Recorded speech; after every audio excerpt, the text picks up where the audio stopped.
Mutual fund सही है, ये तो ऐड हमने काफ़ी सुना है, काफ़ी देखा है।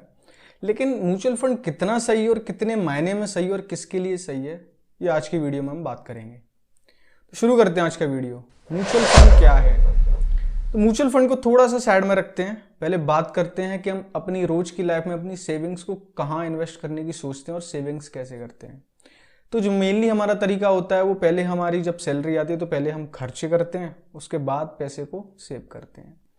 काफ़ी बेवकूफ़ी वाला तरीका है। पहले हमें हमेशा अपना इन्वेस्टमेंट करना चाहिए, बाद में खर्चे करना चाहिए। अगर आपको जल्दी फाइनेंशियली फ्री होना है, फाइनेंशियली ग्रो होना है, तो पहले हमेशा आपको इन्वेस्टमेंट करना है जब भी आपकी सैलरी आए, उसके बाद में आपको खर्चे करने हैं। बात करते हैं कि हम अपने पैसे को इन्वेस्ट कहाँ करते हैं। तो सबसे जो पहला तरीका है मोस्ट ऑफ दी केसेस में कि लोग अपने पैसे को निकालते ही नहीं है सेविंग अकाउंट में से। उन्हें लगता है ये अमाउंट काफ़ी छोटा है, 3-4 हज़ार रुपये कहाँ ही इन्वेस्ट करेंगे, तो लोग सेविंग अकाउंट में डले रहने देते हैं। मुझे तो ये समझ नहीं आता कि सेविंग अकाउंट का नाम सेविंग अकाउंट किसने रख दिया।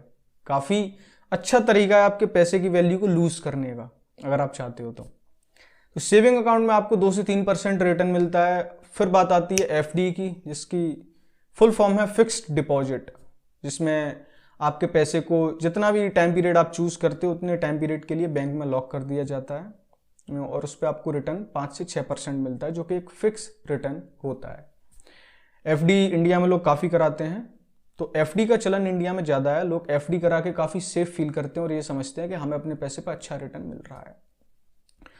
अब बात आती है जो है रियल एस्टेट और गोल्ड की।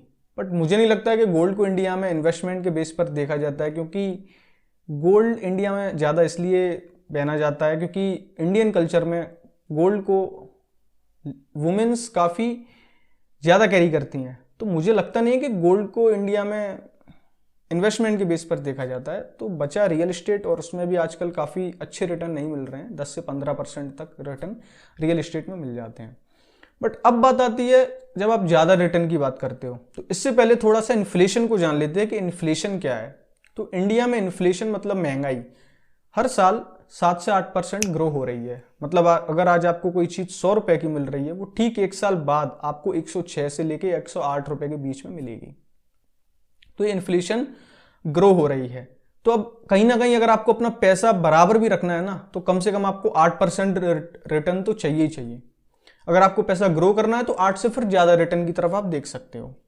तो बात करते हैं जब आपको ज़्यादा रिटर्न चाहिए तो फिर आप जाते हो स्टॉक मार्केट की तरफ, जो इन्वेस्टमेंट का अच्छा खासा तरीका, अगर आपको नॉलेज है तो फिर आप इसमें इन्वेस्ट कर सकते हो और अच्छे खासे रिटर्न जनरेट कर सकते हो। इवन इंडिया में, पूरे वर्ल्ड में, इंडिया में क्या पूरे वर्ल्ड में जितने भी रिचेस्ट मैन हैं उन्होंने स्टॉक मार्केट में जरूर इन्वेस्ट किया है।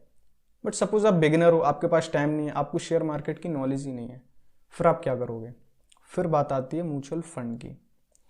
बट एक चीज और, म्यूचुअल फंड को अभी थोड़ा सा और साइड में रखते हैं। आपको लगता है कि आप म्यूचुअल फंड में इन्वेस्ट करते हो तो म्यूचुअल फंड कोई स्टॉक है क्या है? बात करते हैं। इसमें आप पैसा अपना देते हो, म्यूचुअल फंड एजेंसी जो होती है उसको हम बोलते हैं एसेट मैनेजमेंट कंपनी। ओके, ये म्यूचुअल फंड क्रिएट करते हैं, ये आपके पैसे को शेयर मार्केट में इन्वेस्ट करते हैं।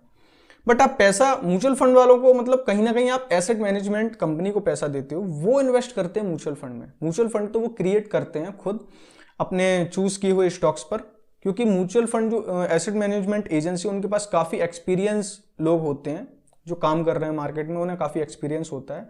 वो स्टॉक्स का एक वो बनाते हैं म्यूचुअल फंड, तो उसको आप जब बाय करते हो, उसमें आप जब पैसा इन्वेस्ट करते हो तो कहीं ना कहीं आपका पैसा स्टॉक मार्केट में इन्वेस्ट होता है। It's totally depend on stock market.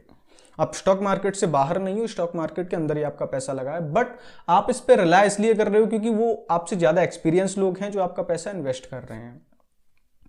अब म्यूचुअल फंड में भी आप 10 से लेके 20, 30, 40% तक रिटर्न पा सकते हो। बट हमेशा जहां पर रिस्क ज्यादा है वहां पर रिटर्न भी ज्यादा है, और जहां पर रिस्क कम होता है वहां पर आपको रिटर्न भी कम मिलने वाले हैं। तो म्यूचुअल फंड भी काफ़ी तरीके के होते हैं, low risk, medium risk, high risk, और कुछ डेट म्यूचुअल फंड होते हैं जो काफ़ी सेफ होते हैं। तो इसमें आप अपने हिसाब से चूज कर लो। आपको ज़्यादा रिस्क लेना है तो आप ज़्यादा रिस्क वाला चूज कर लो, उसमें रिटर्न भी आपको ज़्यादा मिल सकते हैं। तो it's totally depend on you कि आप कौन सा चूज करते हो। अब एसेट मैनेजमेंट एजेंसी वाले आपके पैसे को इन्वेस्ट क्यों करेंगे? उनको क्या मिलेगा? वो आपके जो रिटर्न होता है ना, उसमें से 1 से 2% तक वो कट कर लेते हैं अपनी फीस, तो वो इसलिए आपके लिए काम करते हैं। तो इसमें आपका भी फायदा है। आपके पास अगर नॉलेज नहीं है तो आप अपना पैसा उनके जरिए इन्वेस्ट करा रहे हो। आप रिलाय इसलिए कर पा रहे हो क्योंकि वो आपसे काफ़ी ज़्यादा एक्सपीरियंस रखते हैं, बट कहीं ना कहीं आपका पैसा स्टॉक मार्केट में ही लग रहा है। आप ये नहीं बोल सकते कि आपका पैसा स्टॉक मार्केट में नहीं है। अब ये किन के लिए सही है? जब आप बिगिनर हो, आपको कोई नॉलेज नहीं है, आप ज़्यादा टेंशन नहीं लेना चाहते, आप रोज रोज मार्केट को ट्रैक नहीं कर पाते, आपके पास टाइम नहीं है, तो फिर आपके लिए बिल्कुल टेंशन फ्री वाला तरीका है कि आप म्यूचुअल फंड में SIP क्रिएट करो। जितना भी आप मंथली इन्वेस्ट करना चाहते हो, 1000, 2000, 100 रुपये से स्टार्ट हो जाता है। तो जब आप SIP क्रिएट कर दोगे तो आपके अकाउंट में से उतने पैसे हर महीने कट जाएंगे और वो SIP के थ्रू म्यूचुअल फंड में इन्वेस्ट हो जाएंगे। काफ़ी अच्छा तरीका अगर आपको टेंशन नहीं लेना तो। बट अगर आपको मार्केट की नॉलेज है तो फिर तो आप डायरेक्टली मार्केट में इन्वेस्ट करोगे, वो ज़्यादा बेटर है। अब इसी के साथ थोड़ा बात करते हैं कि जब आप मार्केट में इन्वेस्ट करते हो तो वहाँ पे आपको क्या फ़ायदा है, यहाँ पे क्या फ़ायदा नहीं है म्यूचुअल फंड में। जब आप मार्केट में इन्वेस्ट करते हो ना तो आप अपने पैसे को खुद निकाल सकते हो, चाहे जब, ये आपके हाथ में है। बट जब आप म्यूचुअल फंड में इन्वेस्ट करते हो तो आपका पैसा तो वो लोग लगा रहे हैं, बट म्यूचुअल फंड में आप इन्वेस्ट कब करोगे? जब आपके पास नॉलेज नहीं है, मार्केट कब गिरेगा, क्या मार्केट का मूवमेंट होने वाला है। तो जब आप इसमें पैसा दे दोगे ना तो ये पैसा तो लगा देंगे, लेकिन निकालना आप ही के हाथ में रहता है। आप जब चाहोगे तभी निकलेगा पैसा, बट आपको पता ही नहीं है पैसा निकालना कब है। अब आप बोलोगे यार इतना अगर मुझे पता होता तो मैं ही इन्वेस्ट कर लेता, फिर मैं म्यूचुअल फंड में इन्वेस्ट क्यों करता, फिर तो मैं डायरेक्टली स्टॉक में इन्वेस्ट कर लेता। तो सबसे बड़ा ड्रॉबैक मुझे इसका यही लगता है कि म्यूचुअल फंड में कहीं ना कहीं आपके पास अच्छी भी चीज़ है, लेकिन आप पैसा कब निकालोगे आपको ये नहीं पता, आपको कोई नॉलेज ही नहीं है। पैसा वो लगा तो रहे हैं लेकिन निकालना कब है ये आपको खुद से सोचना है। तो थोड़ा सा ड्रॉबैक है, बट उनके लिए काफ़ी सही है जो बस ये है कि मुझे तो बस इन्फ्लेशन को बीट करना है, 10 से 15% तक रिटर्न मिल जाए, मेरे लिए बहुत है। तो म्यूचुअल फंड में आप उनका डेटा ट्रैक करके चेक कर सकते हो कि उन्होंने लास्ट 5 साल में कितने रिटर्न दिए हैं, बट ये कोई फिक्स रिटर्न नहीं होते।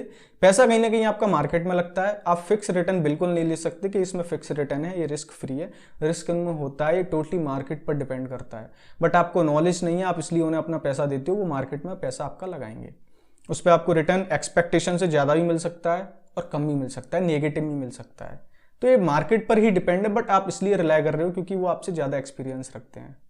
तो म्यूचुअल फंड उन्हीं के लिए सही है जिनके पास टाइम नहीं है, वो ज़्यादा मार्केट को टाइम नहीं दे पाते, उनको ज़्यादा नॉलेज नहीं है, वो केवल अपना पैसा ग्रो करना चाहते हैं, चाहे वो कम ग्रो हो लेकिन वो ग्रो करना चाहते हैं। तो उनके लिए म्यूचुअल फंड कहीं ना कहीं सही है एक लॉन्ग टाइम पीरियड में। अगर आप 1-2 साल के लिए करोगे तो वो ज़्यादा सही नहीं है। हालांकि कुछ म्यूचुअल फंड ऐसे भी होते हैं जो 1-2 साल के लिए अच्छे रिटर्न देते हैं, लेकिन लॉन्ग टर्म पीरियड में जब वो उनके रिटर्न कम होने लग जाते हैं। और कुछ ऐसे होते हैं जो लॉन्ग टर्म में आपको ज़्यादा रिटर्न देंगे, शॉर्ट टर्म में उनके रिटर्न इतने अच्छे नहीं रहते। तो चूज आपको करना है कि लो रिस्क वाले को चूज करना है, मीडियम रिस्क वाले को करना है, या हाई रिस्क वाले को करना है।